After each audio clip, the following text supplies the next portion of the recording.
You winners will know traditional bookmakers hate professional gamblers. The enemy will do everything to stop us. Limiting and closing winning accounts is standard. Let me help you find the solution. I'm Tony from Betting Analyst. Let's crack on. So first things first, Asian agents or brokers as they're also known. Now these are affiliates for the bookmakers in Asia that will take risks. So there's no problem betting with them. You're not going to get limited accounts here. Now these agents themselves work on a commission structure. If they entertaining winners, winning gamblers that is, then they are going to take a commission from the bookmaker based on turnover. It's a very low commission, something like 0.1, 0.2%, but that's how they make their money. Otherwise, they have to take a participation agreement where they're taking part of the risk as well. But, let's hope that's not the part for you. So let's just go through this pretty quickly. These agents work on a single wallet solution. So basically you place money with them and then they place money in the different betting accounts. Now these are particularly suitable for the bet originator, like ourselves, people who find bets that they can make profits with. You can also use platforms with these companies. Now the platform is basically one amalgamated site that has all the bookmakers feeding into it. You've got VOdds, you've got Molybet, you've got QBO, Quick Betting Order as it's called, 3ET is another one, and they also offer a Skype and Telegram service. This is for the bigger gamblers. This saves you logging in, different IP or anything like that. You just contact them on Skype, the broker, and tell them that the bet that you want. They will quote you the odds, and then if you're willing to take them, you can. If you're not, you can place an order and say if the odds go out, contact me. We're going to do something on brokers later, but what I do like about this as well is that the KYC is relatively simple. You just basically supply your passport or your name and proof of your address, which country you're from, and that's about the basics of it. Yes. So the other thing is, if you are big in Asia or big gambler, right, you've got massive turnover, you can probably go and tap them up for a rebate. Now the rebate is going to probably be like a split commission. If they're getting like a 0.2% commission, right, they might give you 0.1% because you've got massive turnover. It's basically money talks.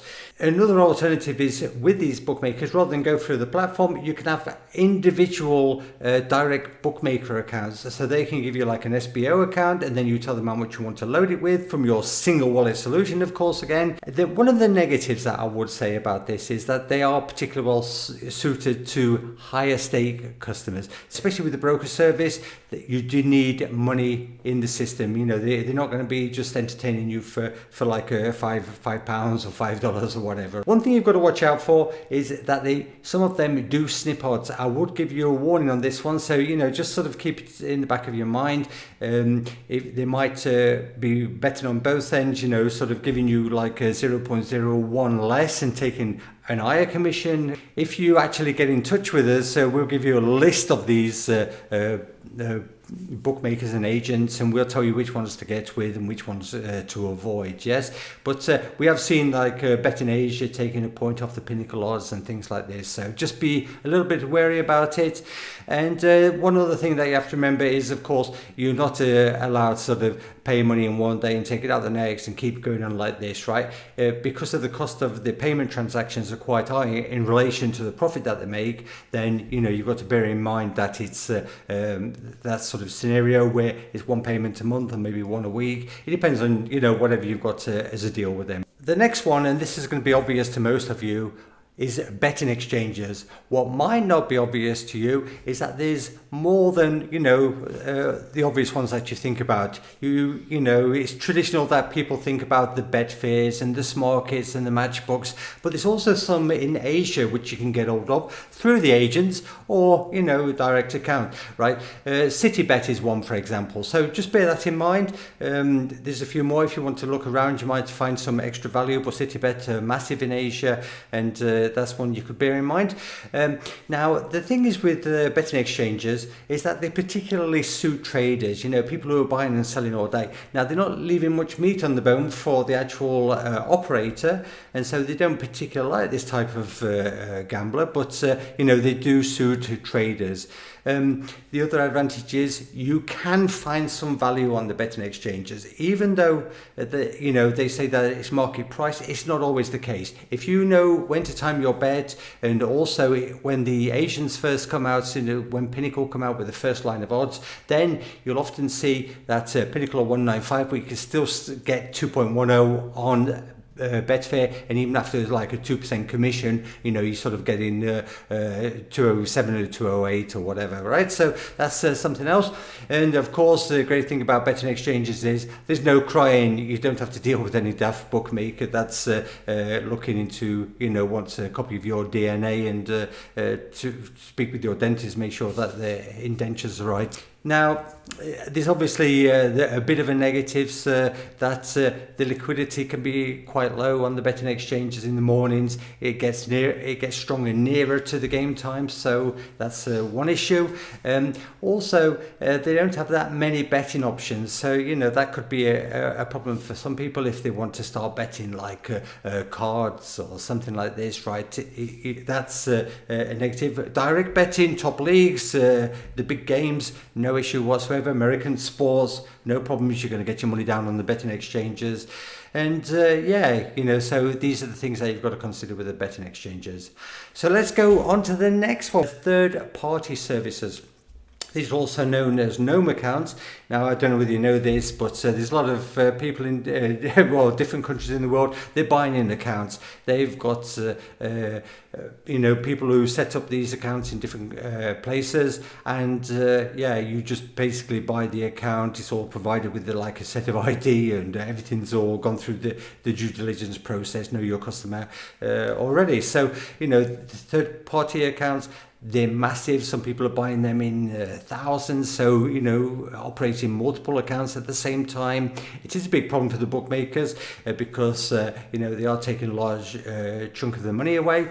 Now, these are particularly suitable for people who do EV betting, expected value or like arbitrage and whatever, because they're just basically using systems. They subscribe to something like Rebel Betting or OddsJam, and they just take advantage of the positive odds and hit these accounts until they're closed, and then start on the next account and probably do more accounts at one time. You can obviously get more volume down by doing this type of stuff. But I also think one of the biggest advantages is you can cross borders, you can look into other countries, and that's an aspect that you need to consider.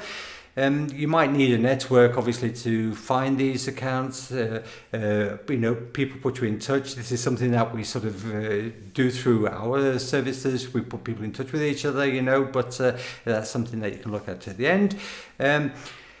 The probably negative at the beginning for most of you, getting into your head, there's a trust element. The account loading can be quite complex. You're not just allowed to send it from your own account.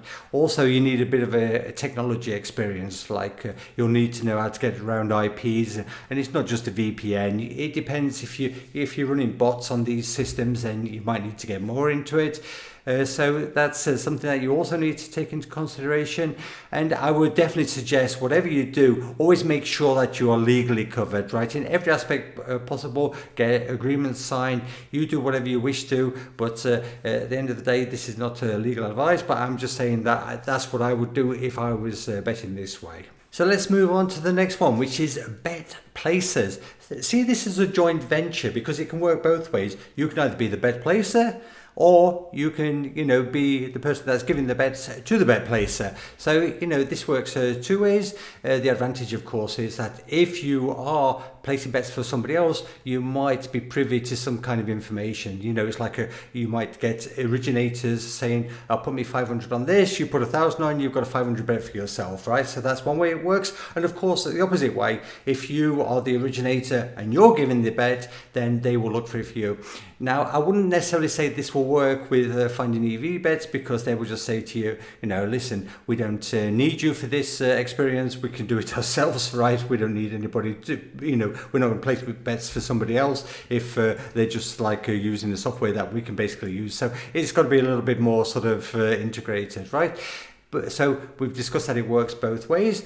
The great thing is about bet places, if you've got a partner that's willing to put bets down for you, or you're down for them, you can look at shops and terminals. One person can be on watching for the odds, and the other person can be placing the bets down. So that's something to consider as well. You're going to need to use your network for this. You're going to have to sort of put yourself out there, try to find suitable partners, and other advantages is that the accounts are already open. So if they're betting online, with their own accounts, right, they're already open, so you don't have to go through the process of it. So that's a way that you can benefit, of course. And then in that instance, you haven't got sort of no IP problems or other issues, with like a due diligence or know your customers or any kind of proofing, because it's already done for you. And I would just like to pick up on one thing here, right? Because some of you are probably as not deep into this as I am in terms of knowledge. But you have to sort of visualize. If you're living in the UK, right, every Tom, Dick and Harry can get a 2% Betfair account. In other countries, they can't get that. So even the most simple of you, the most people who are not even knowledgeable can get a 2% account and probably offer it to customers in other countries and say, come on, we'll bet together, right? If they're the finder of the bet, if they are the originator, then they can start providing you bets, and you can go through the Betfair account and you can get the 2%. They've saved money, you've got your bet down, everybody is happy, so to say, yes. And I would just say also with regards to the exchanges for the bet places, you can, if you're getting enough volume down, go and tap on the door and ask them for a reduction. Go to the VIP manager. If you're actually placing bets as opposed to trading, then you could probably knock them down a little bit more and make it more efficient. So the last thing I really want to touch on is racing. This is more suitable for, and that's rebates, track rebates on the PMUs, on the totalizators. If you're turning over volume, this is how a lot of the earlier punters, the professional punters made big money, right? So in Hong Kong, they get a 10% rebate on losing tickets if they're over such an high value. The reason for that is quite simple. What they're trying to do is avoid that you go to the black market to bet. So, people who are betting volume, they can get this rebate, just that's on losing tickets there. But look, the UK Tote, for example, they've just come with French racing. You could always, if you was getting massive volumes in and they're getting 7% commission, you could say, listen, we'll split the commission, because what's better for them? 7% commission on somebody's tenner, or 3.5% commission on your 100,000 each month, right? So, think that through as well. Rebates work also, as we mentioned before, for the sports betting through the agents if you've got enough volume, but US racing for now. These are the type of stuff that we sort of thinking on whenever we discussing rebates. Yeah, so yeah, think that through for yourself. That's about the 5 things that we want to discuss in this video. If you need to get on a mentorship program, that could be quite interesting towards you. For you, we do have a strong network, and it's all included. And have a look at that. That's on the website. We'll put up the link at the end. We'll put up a link on a couple of videos that you should get interested in. And that's it for now. So I'm Tony from Betting Analyst. Subscribe. You're through to Bootcamp again. We'll catch you in the next one soon. Take care. Bye bye.